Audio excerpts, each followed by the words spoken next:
నారాయణఖేడ్ మున్సిపాలిటీలో పనిచేస్తున్నటువంటి డ్రైవర్స్ అట్లనే ఆపరేటర్లకు వాటర్ మెయిన్లకు ఇతర మున్సిపాలిటీలో ఇస్తున్నటువంటి వేతనం 19,500 ఏదైతే ఉందో నారాయణఖేడ్ మున్సిపాలిటీలో కూడా అమలు చేయాలని చెప్పేసి గత కొన్ని రోజులుగా మేము ఈ కమిషనర్ గారికి మేము మొరబెట్టుకుంటున్నాం.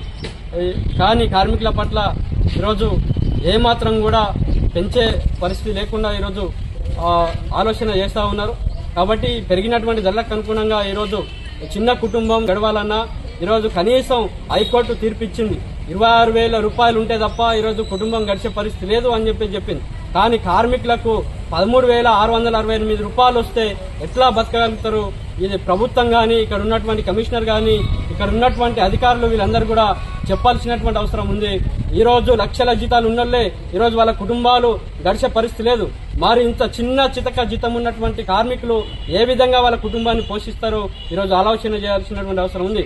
ఈ కార్మికుల యొక్క వేతనాలు పెంచాలంటే ఈరోజు రాజకీయ పరంగా ఈరోజు వాళ్ళ మీద ఒత్తిడి చేస్తున్నటువంటి పరిస్థితి ఉంది. రాజకీయం జోక్యం ఎందుకు ఈ కార్మికుల పట్ల వస్తుంది అనేటువంటిది కూడా ఈరోజు సమాధానం ఇవ్వాలి. ఎందుకంటే కార్మికులు వాళ్ళ పని వాళ్ళు చేసుకుంటున్నారు. వాళ్ళ హక్కుల కోసం వాళ్ళ వేతనాల కోసం అడిగితే ఈరోజు రాజకీయం చేస్తున్నారు అని చెప్పేసి బెదిరింపులకు పాల్పడతా ఉన్నారు. ఈరోజు వీళ్ళకు వేతనాలు పెరిగితే ఈరోజు వాళ్ళ కుటుంబం బాగుంటది, వాళ్ళ పిల్లల చదువులు బాగుంటాయి, ఈరోజు వాళ్ళు మంచి తిండి తినగలుగుతారు, మంచి బట్ట కలుగుతారు. కానీ ఇలాంటి ఆలోచన చేయకుండా మేమే బాగుండాలి, పై అధికారులే బాగుండాలి, పాలకులమే బాగుండాలంటే ఈరోజు సరైన పద్ధతి కాదు.